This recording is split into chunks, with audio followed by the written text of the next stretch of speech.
خانم مهندس جانم. آیا همکاری در فروش نیاز به سرمایه داره؟ نه نیاز به سرمایه داره، نه نیاز به انبار کردن محصول.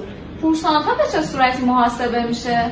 پورسانتا همون لحظه ثبت سفارش تو سبد خرید به صورت تخفیف از مبلغ کل کم میشه. بعد میزان این پورسانتا چقدره؟ بین 5 تا 25% هست. 5% برای محصولات فله و 20 تا 25% برای محصولات بسته‌بندی. محصولات چند روزه به دستمون میرسه؟ محصولات زمان آماده سازی دارن. محصولاتی که آماده هستن توی انبار 1 یا 2 روز به کاری ارسال میشن. بقیه محصولات که نیاز به فرآوری دارن 3 الی 4 روز نهایتاً زمان آماده سازیش طول میکشه.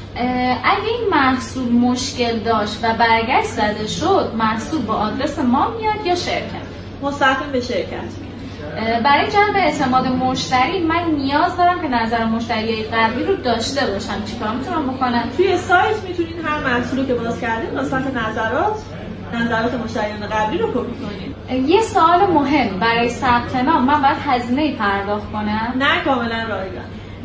میخوام مهندس، من نیاز به یه محتوای ویدیویی دارم، چیکار باید بکنم؟ برای شروع کارتون یه سری محتوای ویدیویی آماده کردیم که حساب بزنیم پیجتون رو، ولی بعد از اون باید از ما نمونه بگیرین و محتوای اختصاصی که تکراری نباشه داخل پیجتون بذارین. خیلی هم عالی، ممنون به خاطر مشاوره هاتون. قربون شما.